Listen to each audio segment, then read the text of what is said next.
Hello everyone, আপনার laptop বা পিসির কনফিগারেশন যদি লো হয়ে থাকে, বিশেষ করে র্যাম যদি কম হয়ে থাকে, 2 জিবি হতে পারে বা 4 জিবি, তাহলে এই ভিডিওটি আপনার জন্য।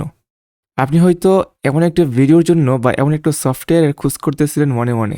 আমিও অনেক খোঁজাখুঁজির পর, অনেক ইয়ে করার পর আমি সফটওয়্যারটিকে পেয়েছি। দেখেন এখানে আমার যেই পিসি আছে, আমার পিসির কনফিগারেশনটা যদি আপনি একটু দেখেন, তাহলে এখানে দেখবেন 4 জিবি র্যাম দেওয়া আছে, ঠিক আছে? তো এই 4 জিবি র্যামে কিন্তু আমি অ্যাডোবি ফটোশপ, ইলাস্ট্রেটর আ এবং ভিডিও এডিটিংয়ের যে সফটওয়্যারগুলো আছে সবগুলো কিন্তু আমি খুব স্মুথলি চালাতে পারতেছি। ঠিক আছে? যদিও একদম হাই কোয়ালিটি চলতেছে না, তারপরেও কিন্তু মোটামুটি চলার মতো করে চালাতে পারতেছি। তো র্যামটা কিন্তু একটু পরপর বৃদ্ধি হয়ে যায়। আমি যদি একটু দেখাই, দেখেন এখানে যে টাস্ক ম্যানেজার আছে এখানে যদি আপনি আসেন, দেখেন সিপিইউ কিন্তু একটু পরপর অটোমেটিক্যালি হাই হয়ে যায়, মেমোরি ফুল হয়ে যায়। ঠিক আছে? যার কারণে কিন্তু পিসিটা স্লো হয়ে যায় এবং মানে র্যামটা ফুলফিল হয়ে যায় আরকি। সিপিইউ ফুল হয়ে যায়। তো এটা কিভাবে, এই প্রবলেমটাকে সলভ করার জন্য একটা সফটওয়্যার পরিচয় করিয়ে দিব, যে সফটওয়্যারটা খুবই ইম্পোর্টেন্ট, খুবই দরকারি একটা সফটওয়্যার আরকি। তো চলেন সফটওয়্যারটাকে আমরা ইনস্টল করি এবং প্রথম ডাউনলোড করি এবং ইনস্টল করে ব্যবহার করা শুরু করি। ওকে? তো আমরা চলে যাব একটা ব্রাউজারে। ব্রাউজারে গিয়ে এখানে আমরা একটা সফটওয়্যারের নামটা হচ্ছে মিম মিম রিডাক্ট। আপনারা মিম রিডাক্ট লিখে এখানে আপনারা এন্টার করবেন। এন্টার করলে দেখেন মিম রিডাক্ট নামে একটা সফটওয়্যার কিন্তু প্রথমে চলে আসবে। আমরা এটাতে ক্লিক করব। ক্লিক করার পর দেখবেন এমন একটা ওয়েব পেজে নিয়ে আসবে। একটু নিচের দিকে আসবেন। এখান থেকে দেখবেন ডাউনলোড নামে একটা অপশন আছে। এখান থেকে ডাউনলোড সেটআপ নামে যে এক্সি ফাইলটা আছে এটাকে আমরা ডাউনলোড করব 2 নাম্বারটাতে। ওকে, ক্লিক করে দিলাম। খুবই ছোট্ট একটি সফটওয়্যার দেখতে পাচ্ছেন। 309 কেবি কেবি ঠিক আছে? সফটওয়্যারটা ছোট হলেও কিন্তু এটার খুবই পাওয়ার। একটা কথা আছে না, ছোট মরিচে জাল বেশি, তেমনই আর কি ব্যাপারটা। এখন আমরা ডাউনলোড ফোল্ডারে যাব।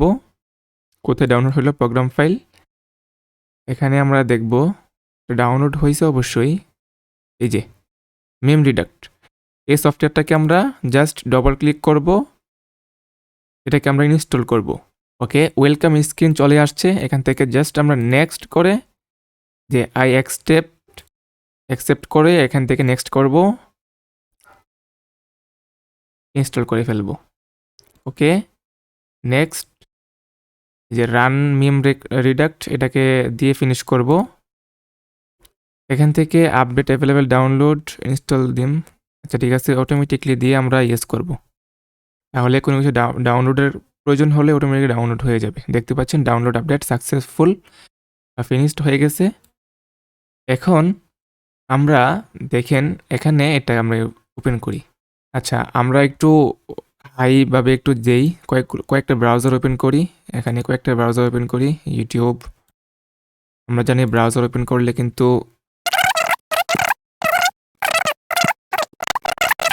এখানে দেখেন সিপিইউ কিন্তু 100% হয়ে গেছে, মেমোরি কিন্তু 94% হয়ে গেছে। ঠিক আছে? তো এটা কিন্তু হয়ে যাওয়ার কারণেই কিন্তু আমাদের র্যাম কম হওয়ার কারণে এই যে সিপিইউটা ফুল হয়ে যায়, মেমোরিটা ফুল হয়ে যায়। যার কারণে কিন্তু আ কি বলে? হ্যাং হয়ে যায় বা স্লো কাজ করে। ঠিক আছে? স্লো কাজ করে। এই যে দেখেন স্লো কাজ করতেছে বা হ্যাং ভাব হয়ে যাচ্ছে আরকি। যাই হোক, তো এখান থেকে আমরা এখন খুব সহজে যে ক্লিন মেমোরি এখানে যদি ক্লিক করি, তাহলে কি হবে জানেন? এখান থেকে কিন্তু অটোমেটিক্যালি এটা ক্লিন হবে। দেখেন ক্লিন মেমোরি দিলাম। এই যে ডু নট আস্ক এগেইন এটাতে ক্লিক করে ইয়েস করব। ইয়েস করলাম। এই যে দেখেন ৭৭৫ এমবি কিন্তু ক্লিন হয়ে গেছে এবং এখানে দেখেন ক্লিন হয়ে গেছে। ওকে? তো এই যে দেখেন ক্লিন হয়ে গেছে। আমরা এটাকে এখানে নিয়ে আসতে পারি।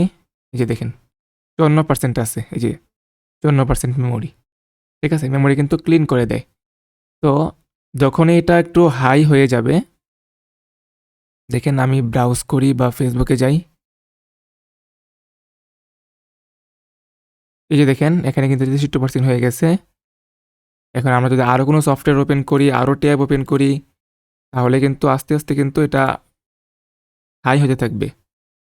তারপরে যেমন ধরেন এই যে কি বলে, বিয়ান্সটা ওপেন করি, টাইমলাইন ডিসক ওপেন করলাম, বা এডোবি ফটোশপ হতে পারে, অন্যান্য যে সফটওয়্যারগুলো আছে, বড় বড় সফটওয়্যারগুলো আছে, সেগুলো ওপেন করার পরে কিন্তু ওপেন করলে কিন্তু এই যে র্যাম মেমোরিটা কিন্তু খুবই হাই হবে আর কি, ঠিক আছে? সিপিইউ মেমোরি কিন্তু ফুল হয়ে যাবে। তখন আপনার এখান থেকে জাস্ট এটাতে ডবল ক্লিক করবেন, তারপরে ক্লিন মেমোরিতে ক্লিক করলে কিন্তু ওটা ক্লিন হবে। দেখেন 412 MB ক্লিন হয়ে গেছে। তো এভাবে কিন্তু ক্লিন করতে পারেন। তো এখন দেখেন এখানে একটা বিষয় হচ্ছে, একটু পর কি আপনারা এটাকে ক্লিন করবেন? একটু পর কি ক্লিন করা সম্ভব? এটা যদি অটোমেটিকলি ক্লিন হয় একটা পর্যায়ে যাওয়ার পর, তখন এটা কিন্তু ভালো হয়, তাই না? আমরা রাইট ক্লিক করব, এখান থেকে সেটিংসে ক্লিক করব। সেটিংসে ক্লিক করার পর জেনারেল আছে, জেনারেল থেকে এটা ভাবেই থাকবে মেমোরি ক্লিনিং, এখানে ক্লিক করব। মেমোরি ক্লিনিংয়ে ক্লিক করার পর এখান থেকে আমরা মেমোরি ম্যানেজমেন্ট, ঠিক আছে? এখানে আমরা এটাকে এই যে টিক মার্ক করব, টিক মার্ক করে দিব। এখান থেকে দেখেন 90 দেওয়া আছে, 90 যাওয়ার পরে অটোমেটিকলি ক্লিন হবে। আমরা যদি এখান থেকে 70 দিয়ে দিই, 70 দিয়ে দিলাম, 70 দেওয়ার কারণে অটোমেটিকলি ক্লিন হবে। এখন এই যে ক্লিন এভরি মিনিট, এটা দিতে পারি, এটাও দিয়ে রাখতে পারি, দিয়ে আমরা ক্লোজ করব। এখন দেখেন 47 আছে, তাই না? যখন এটা 70 দিয়েছিলাম, যখন 70 হবে অটোমেটিকলি ক্লিন হয়ে যাবে। আমরা যদি ব্রাউজারটা ওপেন করি, একটু ব্রাউজ করি, তাহলে দেখবেন এটা বাড়বে।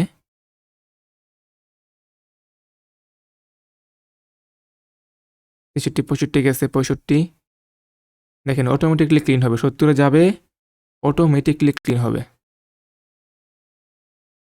এই যে 70 যে অটোমেটিকলি ক্লিন হয়ে গেছে, কমে গেছে। মানে 70-এর উপরে যখন মেমোরি যাবে, তখন অটোমেটিকলি ক্লিন হয়ে যাবে, ঠিক আছে? এটা কিন্তু আপনার মানে স্লো হওয়া বা হ্যাং হওয়ার আগেই এটা ক্লিন করে ফেলবে, যার কারণে এটা হ্যাং হওয়া থেকে বা স্লো হওয়া থেকে কী করবে, হেল্প করবে আর কি। তো এই ছোট্ট একটা সফটওয়্যার কিন্তু খুবই কাজের একটা সফটওয়্যার। র্যাম মেমোরি ক্লিন করার জন্য এর চেয়ে ভালো সফটওয়্যার আমি পাই নাই। বিভিন্ন বড় বড় সফটওয়্যার আছে, যেমন অ্যাডভান্স সিস্টেম ক্লিনার আছে, এগুলো দিয়ে কিন্তু এখানে একটা আইকন থাকে, ক্লিক করে কিন্তু ক্লিন করা যায়। কিন্তু এটার মতো কিন্তু ক্লিন করার অপশন কোনো সফটওয়্যারে পাই নাই। খুবই কাজের একটা সফটওয়্যার, সবাই ব্যবহার করতে পারবেন, ফ্রিতে ব্যবহার করতে পারবেন। আমি তো দেখাই দিলাম কীভাবে ডাউনলোড করবেন। তো এই ছিল আজকের এই ভিডিওটা। ভালো থাকবেন সবাই, সুস্থ থাকবেন। Till then, take care.